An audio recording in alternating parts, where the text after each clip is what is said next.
Hello friends, welcome to the Southern Mountain Kitchen. Today we're making molasses cookies.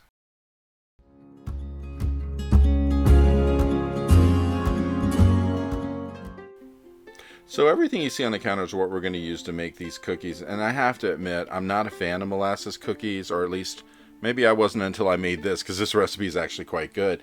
The ones from the store weren't impressing me, but this did, and I had a family member who wanted some, so I went ahead and made this version at home, and I was pleasantly surprised. So what we're going to do is take a large mixing bowl, add a third of a cup of granulated sugar to it, a third of a cup of brown sugar. I use light, you can use dark on this. And then we're going to add into this a half a cup of unsalted butter at room temperature, or at least something close to it. We just want to make sure it's not hard from the refrigerator. And then we're going to mix this up with our mixer. Somewhere about this time, if you want to go ahead and preheat your oven to 350 degrees, go ahead and do it, because these are going to be in there for at least maybe 12 minutes or so. It's kind of one of those things you want to check as you go along. The consistency that this makes is really wonderful for their soft cookies. So, you kind of want to watch it, you don't over bake them. So we're going to use our mixer here, keep going around from side to side all the way across the bottom, and make sure if there are any large hunks of butter that we're breaking them up before we add anything else, because pretty soon we're going to add some vanilla and some molasses to this. So go ahead and keep going with it, because I'm going to say the mixing time on this should be almost 2 minutes just to get it broken up.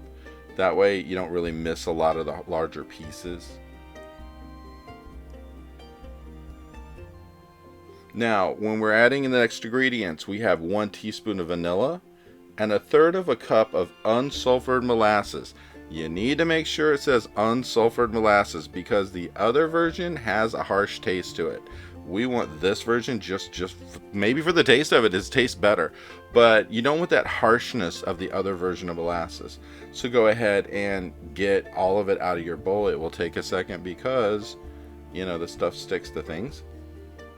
And once we get it in, we're going to mix again and make sure that this goes all the way through the butter and the sugars and it's completely incorporated. And once we get it done, this is pretty much all that's going to be done in this bowl for the time, because we're going to start a new bowl to do some dry ingredients in just a minute. So go ahead and mix until you see that everything in your bowl is pretty much pulled in from the sides and everything. If you need to scrape them, and just mix it up really well.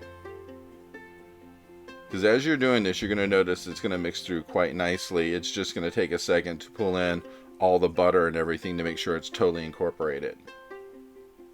Now, in another bowl, we're going to start out with 2 cups of all-purpose flour, half a teaspoon of salt. You can use fine salt if you want to.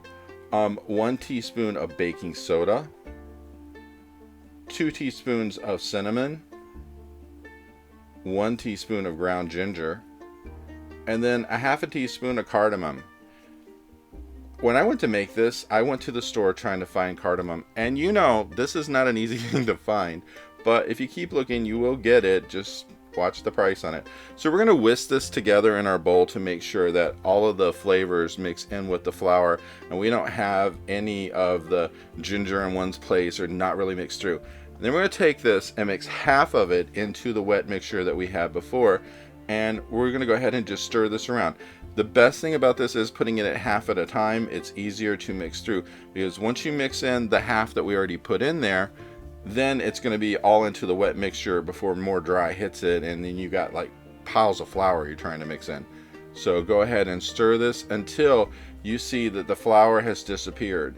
One clue that you got it pretty much there is you're not going to see streaks of flour when you're stirring around with your spoon, especially when we get to adding all of the other dry into it. You really want to make sure there's no flour hanging about here or there.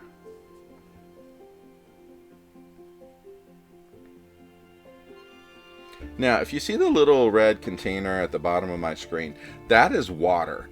Because if you mix this up and it just somehow comes out a little on the dry side, you can add like a tablespoon of water to it to make it more moist. Mine, I didn't have a problem with it. It literally just mixed straight together, but I had it there just in case I needed it, because better to have it, not need it. You know what I mean? So again, with the whole idea of mixing this, make sure that you don't have any ribbons of white showing through when you get this completely mixed together. just keep rolling it around in there, mixing it up, pulling it from the sides, and make sure we get everything from the sides inside of it. And then it eventually is just going to become a ball of all the same color.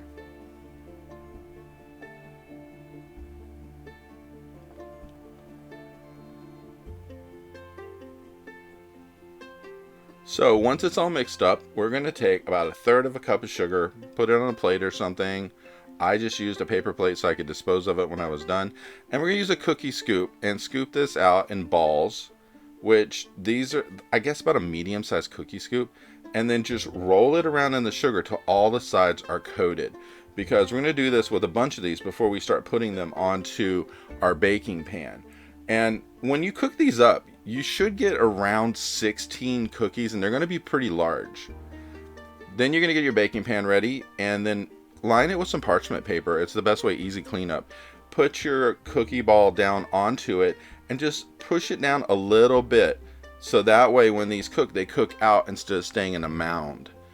And just do this for all of these you have. I had to do 2 large pans to get all of mine done because I spaced them out because, like I said, they do spread out a bit. And like I said, if you haven't done it already, we want that temperature at about 350, and we're going to cook these for about 12 minutes until they're completely done. And once you get all of these onto your pan, then you can put them in. Now you could actually put 2 pans in the oven at the same time and rotate them.